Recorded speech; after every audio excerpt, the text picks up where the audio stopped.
धर्म में, हिंदू धर्म में 3 चीज पवित्र होना चाहिए। कौन कौन से? रोटी, बेटी और चोटी। रोटी, कई लोग, गांव के लोग तो रोटी खाते हैं, लेकिन शहर को लोगों को मैं देखो, क्योंकि मैं भी शहर में रहता हूँ। मेरा पुराना गांव है सरईपते, और अभी मैं निवास करता हूँ लुरमी में। तो फिर वहां देखता हूँ कि कई लोग आज रोटी को छोड़कर पिज्जा, बर्गर, ये नया नया आविष्कार हुआ है। चाइना के लोग इनको नया नया आविष्कार कर रहे हैं इनका, और उन्हीं को आज हम लोग खा रहे हैं। तो रोटी खाना चाहिए, लेकिन रोटी जो है हम लोग आप लोग राजस्थान के लोगों को देखे होंगे। राजस्थान के लोग जो होते हैं वो रोटी में बढ़िया घी, गाय का शुद्ध घी लगा कर खाते हैं। उनसे उनका शरीर देखना कितना अच्छा होता है, फिट एंड फाइन। और अधिकतर हम लोगों के कम उम्र में मृत्यु हो जाने का कारण भी यही है। हमारे स्वास्थ्य होने का, खराब होने का कारण भी वही है, क्योंकि अन्य देश लोग नहीं चाहते कि भारत देश के लोग अच्छे विकास पर जाएं। और जब हम लोगों का मृत्यु हो जाएगा, कौन ले जाएगा विकास पर? तो वो नहीं चाहते, इसीलिए तरह तरह का आविष्कार कर रहे हैं और उन्हीं का ये खा रहे हैं हम। मैं जगह शादी पे गया था, वहां कई प्रकार के भोजन पकवान बने हुए थे, अनेक अनेक प्रकार के। लेकिन वहां राजस्थान के भी लोग आए थे, वो किसी को ना खाकर वो रोटी और घी को खाए, अलग से अपने लिए बनवा लिए। तो उनके जो शरीर स्वस्थ होता है, उसका मुख्य कारण यही है कि हमारा रोटी पवित्र होना चाहिए। रोटी खाओ। इस पिज्जा जो बर्गर बनता है, इसमें कुछ नहीं रखा है। खाओ तो आप खाओ रोटी। और दूसरा क्या बताया? बेटी। बेटी क्या है?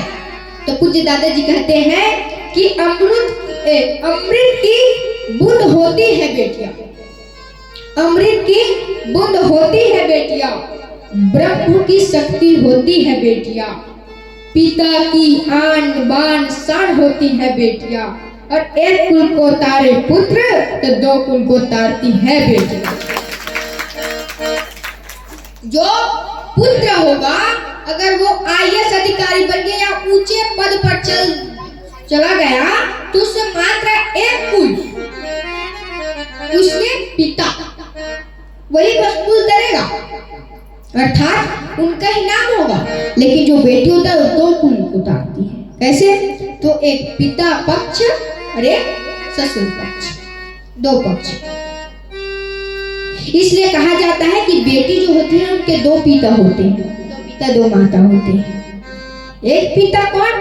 उनके असली माँ बाप, और दूसरा उनके सास ससुर, उनके 2 होते हैं। तो ये अगर वो बड़े पद पर चल दिए तो दोनों कुल को तारेगी, दोनों कुल का नाम होगा, उनके पिता का भी, उनके ससुर का भी नाम होगा। और बेटी, ये तो बेटी का हो गया।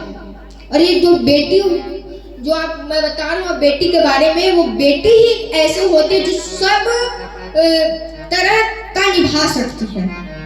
अर्थात वो माँ भी बन सकती है, वो एक अच्छी बेटी भी बन सकती है, वो अच्छी बहन भी बन सकती है, वो अच्छी सास भी बन सकती है, और वो अच्छी माँ भी बन सकती है।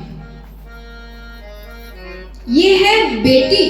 इसलिए बेटी को हमको प्रताड़ित नहीं करना चाहिए। बेटी को आप सभी लोगों के मन में यही बात आए, अगर हम सभी बेटी को एक लक्ष्मी के रूप में देखेंगे, एक अच्छी मैया के रूप में देखेंगे, पार्वती मैया के रूप में देखेंगे, अम्बे मैया के रूप में देखेंगे, तो ये उनको प्रताड़ित करने का हमारा मन भी नहीं आएगा, हमारे मन में भी उनको प्रताड़ित करने का भावना नहीं आएगा। और तीसरा है, वो है चोटी। यहाँ अधिकतर लोग चोटी नहीं रखे हैं। तो हमें ये सनातन हिंदू का पहचान क्या है? वो है चोटी। जिसका चोटी होगा उसका मन भी स्थिर रहता है। जिनका भी चोटी होगा वो ही असली हिंदू होंगे।